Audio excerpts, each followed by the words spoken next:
سلطان صلاح الدین ایوبی کا نام جب بھی لیا جاتا ہے تو ایک بہادر، نیک اور عاجز دل رکھنے والے مسلمان سپہ سالار کی یاد تازہ ہو جاتی ہے، مگر ہر عظیم شخصیت کی طرح ان کے سفر کی شروعات بھی چھوٹی سی چنگاری سے ہوئی تھی۔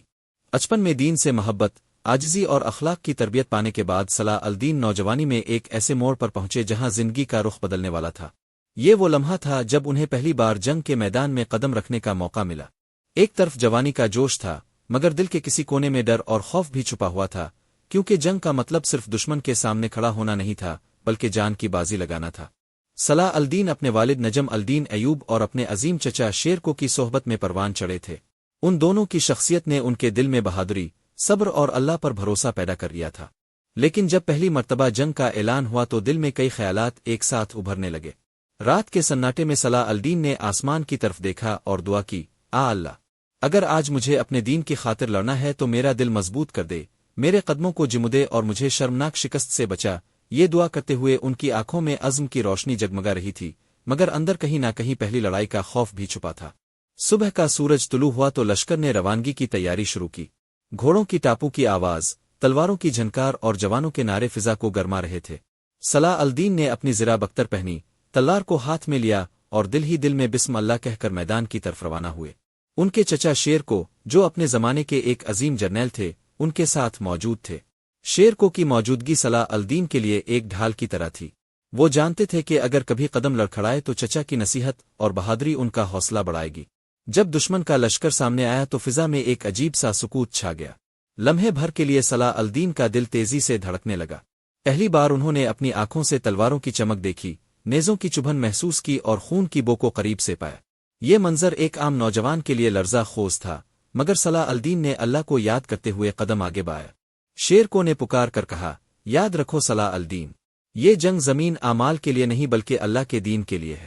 ڈر کو اپنے قریب نہ آنے دینا۔ یہ الفاظ ان کے دل میں آگ کی طرح دہک اٹھے اور وہ بہادری کے ساتھ صف میں کھڑے ہو گئے۔ پہلا حملہ ہوا تو صلاح الدین نے اپنے گھوڑے کو آگے بڑھایا۔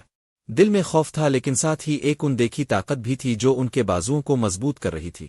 تلوار اٹھاتے ہی انہوں نے ایک دشمن کے وار کو روکا، پھر دوسرا وار کیا۔ یہ پہلا لمحہ تھا جب انہوں نے خود کو ایک مجاہد کے طور پر آزمایا۔ دشمن کے وار کا سامنا کرتے ہوئے ان کے بازو کانپے ضرور مگر قدم پیچھے نہ ہٹے۔ جنگ کی دھول، گھوڑوں کی چیخیں اور تلواروں کی ٹکر ایک ایسا منظر بنا رہی تھی جو زندگی بھر بھلایا نہیں جا سکتا تھا۔ جنگ کے دوران ایک موقع ایسا آیا کہ دشمن کی ایک ٹکڑی نے مسلمانوں کے ایک حصے کو گھیر لیا۔ صلاح الدین نے یہ منظر دیکھا تو ان کا دل جوش سے بھر گیا۔ وہ تیزی سے اپنے گھوڑے کو لے کر آگے بڑھے اور اپنے ساتھیوں کو بچانے کے لیے دشمن کے بیچوں بیچ جا گھسے۔ یہ لمحہ ان کی بہادری کا پہلا امتحان تھا۔ انہوں نے اپنی تلوار سے وار پر وار کیا اور اللہ کے نام پر لڑتے ہوئے کئی دشمنوں کو پیچھے ہٹنے پر مجبور کر دیا۔ ان کے اس اقدام نے ساتھیوں کے حوصلے بلند کر دیے اور سب مل کر دشمن کو شکست دینے کے قریب پہنچ گئے۔ جنگ کے بعد جب گرد و غبار بیٹھا اور خاموشی چھا گئی تو صلاح الدین کے دل میں شکر کا جذبہ بھر گیا۔ انہوں نے اپنے چچا کے قدموں میں بیٹھ کر کہا، چچا جان، میرا دل کام رہا تھا لیکن اب کے الفاظ اور اللہ کی مدد نے مجھے ڈگمگانے نہیں دیا۔ شیرکو نے مسکرا کر ان کے کندھے پر ہاتھ رکھا اور کہا، بیٹے، یہ تو آغاز ہے۔ اصل سپاہی وہی ہے جو خوف پر قابو پا کر اپنے رب کی رضا کے لیے لڑے۔ آج تم نے پہلا قدم اٹھایا ہے، آگے تمہیں بہت بڑے مرکے درپیش ہوں گے۔ یہ پہلا مرکہ صلاح الدین ایوبی کے لیے صرف ایک جنگ نہیں تھا بلکہ ایک نصاب تھا جس نے انہیں بہادری، صبر اور اللہ پر بھروسہ سکھایا۔ یہیں سے ان کی زندگی ایک نئے سفر میں داخل ہوئی۔ یہ نوجوان جو کبھی پہلی جنگ کے خوف سے دوچار تھا، اب ایک ایسے راستے پر چل نکلا جو مستقبل میں اسے اسلام کے سب سے عظیم ہیرو میں بدلنے والا تھا۔